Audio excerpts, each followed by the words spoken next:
Dewan juri mosi ini adalah mosi value practical, sehingga tim yang harus menangkan adalah tim yang berhasil berkontribusi dan membuktikan justifikasi yang paling beneficial untuk bisa mendukung mosi. Selamat datang, saya dari pembicara opening government. Saya akan membuktikan bahwasanya Dewan ini percaya bahwa Bank Sentral harus menetapkan batas pengeluaran pemerintah dan kami mendukung mosi ini.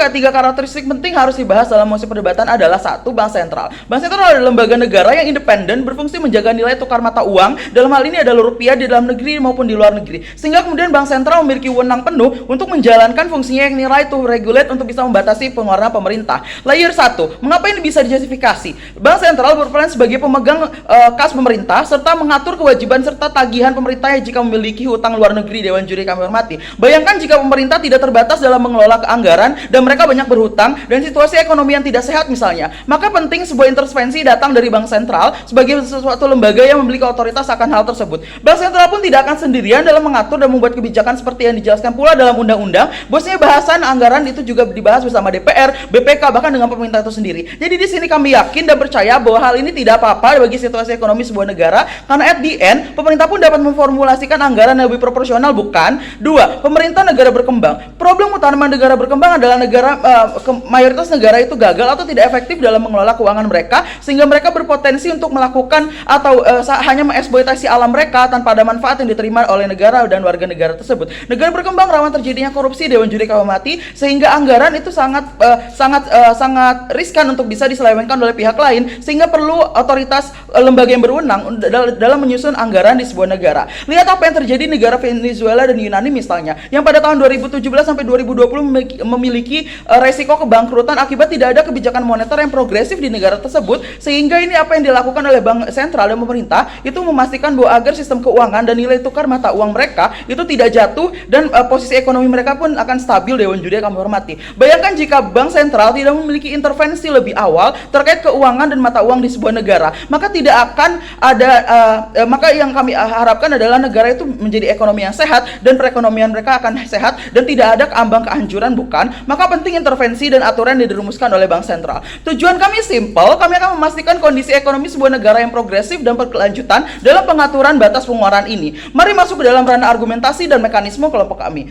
Mekanisme 1, kami akan melakukan screening dan setiap pembahasan anggaran bersama DPR, BPK, dan pemerintah. Kenapa? Karena kami akan memformulasikan sebuah kebijakan yang progresif dengan melihat apakah porsi kebutuhan setiap lembaga negara maupun pejabat atau pembelian atau anggaran yang dikeluarkan oleh pemerintah yang dirumuskan bersama itu apakah sudah betul dan sudah pas alokasinya. Jika tidak, maka kami akan membuat aturan batasan pengeluaran yang akan kami sesuaikan dengan kebutuhan dan fokus utama pemerintah. Misal kami akan mendukung setiap usaha-usaha pemerintah di sektor produktif seperti industri, teknologi, dan pendidikan. Kenapa kami ini merupakan hal yang penting? Karena kami percaya ada sektor-sektor yang mendukung kebijakan pemerintah untuk bisa peningkatan ekonomi ke depannya. Batas kami pun mengacu pada utang dan kewajiban bayar serta pendapatan negara, sehingga keuangan menjadi proporsional, bukan? Ranah argumentasi. 1, jika peningkatan pengeluaran pemerintah, maka otomatis banyak sekali uang yang akan beredar di masyarakat, bukan? Dari pengeluaran tersebut, serta akan terjadi defisit jika kita tidak punya atau apa yang dikeluarkan pemerintah tidak balik lagi ke dalam pertumbuhan ekonomi itu sendiri. Layer 1, fungsi Bank Sentral sebagai garda terdepan dan terakhir pertahanan sebuah sistem ekonomi negara,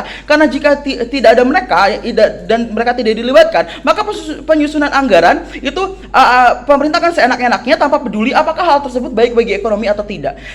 Layer 2, sadarilah pemerintah yang merupakan jabatan generalis tentu perlu saran dan masukan dari pihak expert, bukan? Dalam hal ini adalah Bank Sentral itu sendiri, karena mereka ahli di bidang keuangan dan ekonomi, sehingga ada kebijakan moneter yang lebih progresif di bidang pemerintah. Sebagai otoritas moneter, perbankan dan sistem pembayaran, Bank Indonesia sebagai Bank Sentral pun harus bekerja keras untuk bisa menjaga kestabilan moneter, bukan? Dan kestabilan moneter juga harus didukung dengan kestabilan sebuah sistem ekonomi sebuah negara. Dan ini dengan berarti mendukung kebijakan pertumbuhan ekonomi yang berkelanjutan. Kita perlu memiliki batas-batas pengeluaran yang harus dilakukan oleh pemerintah. Negara berkembang adalah negara yang sering memiliki pinjaman luar negeri, Dewan juri, karena itu mereka membutuhkan pembangunan di negaranya. Even if mereka kaya secara sumber daya alam, tetapi mereka belum punya sumber lain sebagai teknologi, misalnya kemajuan dalam mengelola sumber daya itu akan terjadi satu hal yang paradoks di sisi kami.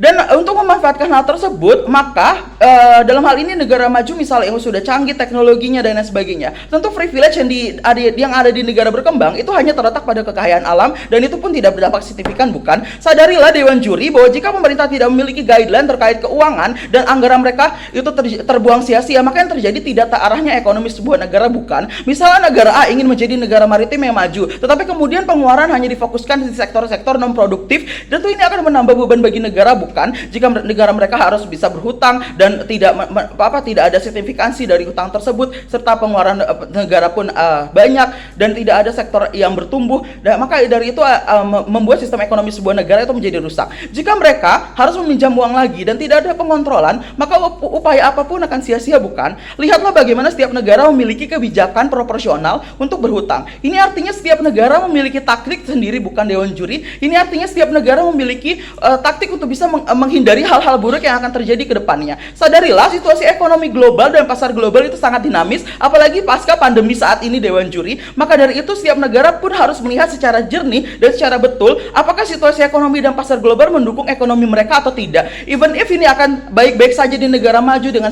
sektor industri dan lain sebagainya, tentu ini akan menjadi PR besar bagi negara berkembang itu sendiri. Bayangkan jika fenomena saat ini terjadi, banyak startup yang akhirnya mengalami kebangkrutan. Maka dari itu perlu saran dan masukan atau pengontrolan sistem keuangan yang dilakukan oleh bank sentral agar situasi ekonomi suatu negara itu menjadi sehat dan tetap aman, bukan? Di tengah kondisi global yang sangat dinamis ini. Maka dari itu selanjutnya juga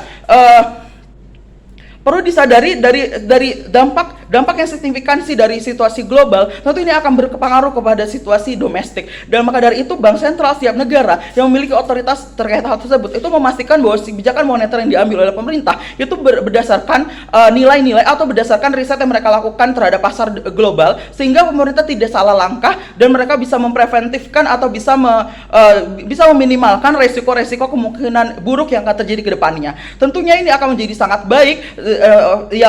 Yang goals yang akhirnya kami bisa dapatkan dari mekanisme ini adalah: satu, keuangan pemerintah itu menjadi stabil; dua, sektor perekonomian itu akan tetap tumbuh dan proporsional tentunya dan mendukung setiap kebijakan ekonomi yang berkelanjutan. Maka dari itu kami sebagai tim pembicara pembuka, saya sebagai Prime Minister bangga untuk bisa mendukung mosi perdebatan pada pagi hari ini. Terima kasih.